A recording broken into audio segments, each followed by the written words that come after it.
Hi అండి everyone, welcome back my channel. ఏంటి అనుకుంటున్నారా? ఏంట్రా గ్రీన్‌గా ఉన్నాయి అని.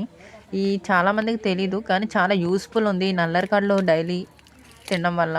ఏంటి ఎలా చేసుకోవాలి? ఎలా తినాలి అనుకుంటున్నారా? ఈ నల్లరికాడలనేవి కచ్చేసేపు దురదొస్తాయి. ఎక్కువగా అడవుల్లో ఉంటాయి. ఇప్పుడు అందరికీ తెలియడం వల్ల ఇంట్లో కూడా గ్రోత్ చేసుకోవచ్చు. చిన్న కాడ ముదిరింది యేసుకుంటే ఆటోమేటిక్‌గా అది గ్రోత్ అవుతూ ఉంటది. కానీ దానికి లేతగా ఉన్నది మాత్రం కట్ చేసుకోవాలి మనం.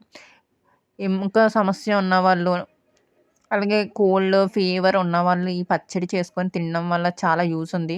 నరాల సమస్య ఉంటే అది తగ్గిస్తూ ఉంటది. నొప్పి అనేది, రిలీఫ్ అనేది వస్తది. ఎముకల సమస్య ఏమైనా ఉంటే దాన్ని తగ్గించుకునే అవకాశం ఉంది. ఈ ఈ టాబ్లెట్స్ ఏసుకునే కన్నా ఫుడ్ ద్వారా తగ్గించుకోవచ్చు మాక్సిమం.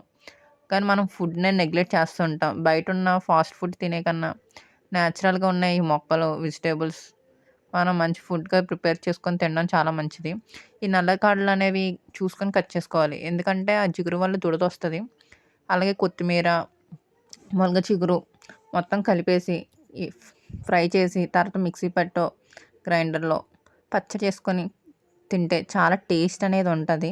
అలాగే మనం వీక్లీ వన్స్, మంత్లీ 3 టైమ్స్ అలా తింటే చాలా బెటర్. ఎందుకంటే మనకు ఉపయోగపడేవి అరుదుగా తింటాం కదా! అలాగే ఆ టైమ్స్ వీలుగా ఉంటదని వీక్లీ వన్స్ అని తినడానికి ట్రై చేయండి. ఎముక సమస్య ఉన్న వాళ్ళకి పనిచేస్తది. ఎందుకంటే స్ట్రాంగ్ చేస్తది బోన్ అనేది. అలాగే కోల్డ్ ఉన్న వాళ్ళకి కూడా, గొంతు సమస్య ఉన్న వాళ్ళకి ఈ పచ్చడి తినడం వల్ల మీరు ఏ చాలా ప్లాంట్ కోసమని తెలుసుకోవాలంటే కామెంట్ సెక్షన్లో కామెంట్ చేయండి. Please subscribe my channel. Please watch then more then updates. Thank you for watching.